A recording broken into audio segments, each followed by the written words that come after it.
What does £172,000 buy you? It buys you this exact car. This is the Porsche 911 992 Turbo S. It's finished in a gorgeous Guards green, I was about to say. And in this video, we're going to take this for a bit of a drive. I'm going to do a bit of a review on it. I'm going to talk you through what you get with this car and actually get a feel for it. I've driven the 992 in Carrera S form. I've not driven the 992 in turbo form. Now, there's been a lot of good reviews about this car. There's been a lot of hype about its launch control. We're going to find that out and I'll see if it's all true. So what do we get from this? What do we get from this 992 Turbo S? Well, first of all, it looks beautiful. But what we have is a 3.8 litre flat six engine with twin turbos, which produces 650 brake horsepower and 800 Newton meters of torque, which in itself is completely mind-blowing. The staggering thing for me is its 0 to 62 time. This, on paper, Porsche say, 2.7 seconds to 62. That is just, it's just ridiculous. And we're going to find that out. Fortunately for us, we've got good weather. We've got P0s on here. It's warm today. As you can probably see, I am absolutely sweating. It's really hot. And it's probably the only day I've got this car in the dry because tomorrow it rains. Now, a 0 to 62 mile an hour time of 2.7 seconds is absolutely ridiculous. It's absurd. It's unnecessary. You don't need that kind of performance, as cool as it is. And in order for you to stop with that kind of performance, you get these huge 10-pot carbon ceramic brakes, because this car will also do 205 miles per hour. Now, the only place that you can really exploit this car, in my opinion, is on a track around the Nürburgring or on an autobahn. Here, for the UK roads, I think it's too much because, as I said, this is £172,000. Don't get me wrong, this is insane, as you're going to find out when we take it for a drive, because the way this thing delivers its power is unheard of. You get peak torque in this between 2,500 RPM and 4,100 RPM, where it dumps all of its torque down from its twin turbos, and it really throws you back into your seat. With wheels, we get some 20-inch wheels on the front, which are 9J wide, and we get 21s on the rear, which are 11.5J wide. So you get plenty of contact with the tarmac. That, coupled with the fact that this car is four-wheel drive, so we get plenty of grip. We've got a rear-mounted engine as well. And before we touch on the interior, let's just talk about how beautiful this looks and just how stylish the 911 is. As I've said in previous videos, Porsche have had 8 generations to get this thing right, and to be fair to them, they got it right off the get-go. It's just evolved so much over the years, and it makes me wonder actually how much more can they actually go without this car just becoming completely and utterly silly.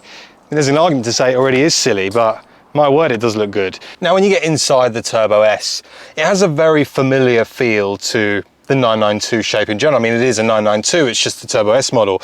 But we do get some nice things in here. I think the most important one for me is this steering wheel. I love this steering wheel. What Porsche have done with it, they've kind of removed a whole lot of padding from it, and it is just pure Alcantara with some nice carbon inserts here. And it just feels so good on your hands. It really, really does. I'm going to turn on the ignition a little bit in a moment and lower the vents so that you can still hear me. And the other big thing as well with the 992 design is that you've got that beautiful analog center display. Now, this one obviously has been spec'd in with kind of some red accents to match the Guards red. We've got the red sports chrono there as well. We've also got crayon seat belts, which I think work really well on this car, along with the kind of piano black, as well as some nice carbon fiber trim here. Now, I can't remember if this is a 10.2 or a 12.2 inch screen, but it is vast, it's big. The amount of detail you get from it, and whilst it's all touchscreen, and I'm not necessarily always a fan of touchscreen things, I like buttons as well, this actually works. It's a happy medium between both of them. Of course, being the everyday supercar, you can have rear seat. You have rear seats. Yes, you're not going to really fit much in there. I mean, to put it into perspective, this is my driving position, and then it's probably about that much leg room. But what it does allow for you to have more storage space, because you can fold the seats down and you've got the big boot in the front as well as the storage here. So you could quite easily load this car up and go on a trip somewhere, you and your partner. And even, you know, if you've got small kids, then they'll get there too, just without any legs. But that's not the point. The fact is that you can use this for everything, and that's why I love this car. It is wide. It is a wide car, as you can probably see by those huge defining haunches at the back, where the air intakes for the turbos in the engine bay kind of just sit behind you. But It's just such a timeless, beautiful design. Right, so here we are driving the 911 Turbo S, but the first thing I want to show you guys and I want to experience is a launch control. I've seen the reactions from people online, but I've never actually experienced it myself, so let's just see. Easy, foot to floor.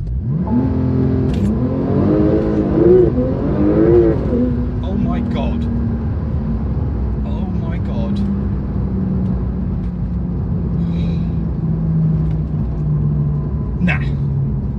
Nah. Porsche, you're taking the piss.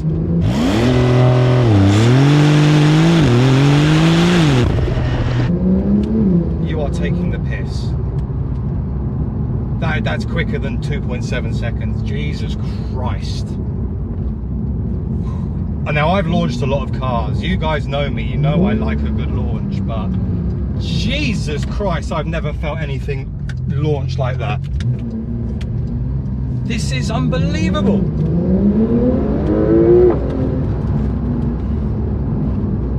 Yeah, you're gonna lose your license quick in this car. See, this is the problem with these kind of cars. They're amazing, and it really infuriates me that I can't just send it. That's it. That's 60. Can't do any more than that. I can just slow down and accelerate, slow down and accelerate. So that's all we'll do. We'll do one more. We'll do one more acceleration. First gear. Oh my god. Okay, that's it. I'm calming down a sec, man. I'm getting out of this Sport Plus because Jesus Christ, you really need to concentrate. I'm actually lost for words. Genuinely lost for words. Wow. Okay, so let's talk about something that's a little easier for me to talk about whilst my body recovers from the time warp that I've just been sent through, because that kind of performance is just crazy.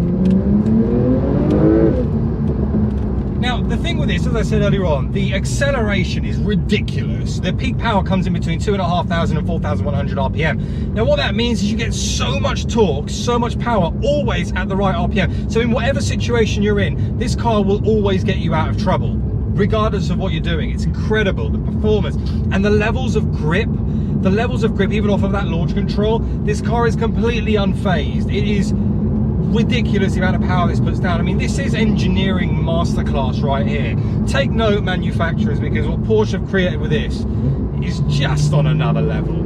It's seriously, absolutely ludicrous. Now, in terms of kind of me as the driver, look, these seats, super comfy. They were comfy in the Carrera S, they're comfy in this. It's just a bit of a different kind of pattern on this. There might be a little bit more bolstering here on the side, but actually, they feel really, really nice. I mean, that's it, you know. It's almost like, you know, those rides you queue up for forever, and then just like that, they're over. That's what this car feels like. It feels like a ride. I think that's the best way to describe it. I mean, it's just... wow. What a thing. Oh my god! It's insane!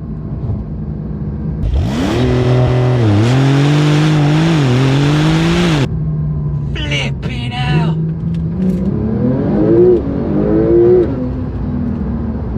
It's just relentless. It is honestly relentless. The power and the grip is just relentless. Now, the reason this is so good, it's not just the case of slap some 11J tyres on the rear and foot to floor and hope for the best. No, there's genuine engineering masterclass behind this, because so this specific, so the Porsche Turbo S comes with the kind of torque vectoring plus, so it modulates the power through the wheels. It knows if anyone's going to try and slip. It does such a clever thing to make sure that you're getting as much power as possible. Like, the suspension is so well set up. You got the kind of McPherson front setup, as well as the anti-roll bars in here as well to give you that added sense of stability. I will say one thing though, in a straight line, chilling. You're laughing. Round a corner, that's where you just need to be a little bit mindful, because all the power is in the rear of this car. So, sorry, the engine is in the rear of this car. So what that means is that when you floor it, the front end gets light as well. So if you're coming around a corner on full out attack, you really just need to be mindful that you're going to get quite a bit of kind of front lift. So just be mindful of that. I haven't felt acceleration like that in a while. I mean, well, I probably have felt acceleration like that, but it's felt just a little bit more progressive. I mean, look at this handling wise as well. We got the nice warm tires on here. It is just brilliant. We get really good grip. There isn't much body roll on this whatsoever, which is one really, really good thing about this Turbo S, is the way its haunches at the rear are set up, the way it's low to the ground, because it's got the PASM suspension as earlier on, you're 10 millimeters lower. We've got the huge carbon ceramic brakes with 10-pot pistons to stop me, because flipping out, you are going to need it. I'm going to spin it around here, and it's just, I'm genuinely relatively comfortable right now in putting it on record that I think this is the best car I've ever driven. I think it is. I genuinely do.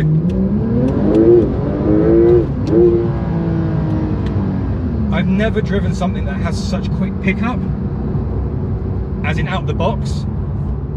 I've never driven something that ticks every single box, because whenever you buy a supercar or you drive a supercar, there's always like there's a caveat, isn't there? There's always a caveat.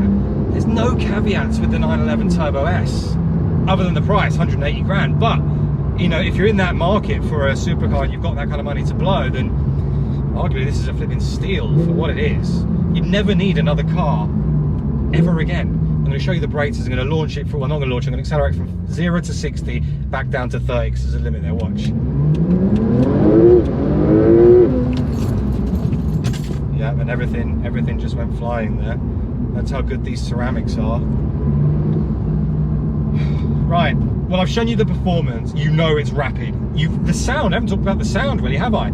Actually, I think the sound is great. It sounds really good. The exhaust has got some good tune to it.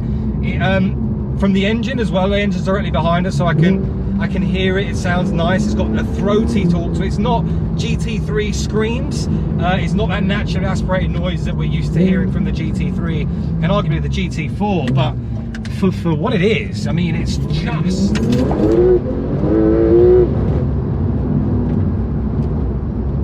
It's got great sound, and I have no idea where the keys have just gone. So the sound is good. The handling is incredible. The interior is beautiful. It's so well made. The quality, there's no reeks, no cracks, no squeaks anywhere, nothing like that. The leathers are just sublime. The finish on everything is just phenomenal. And it just turns out that this is perfect. Perfect.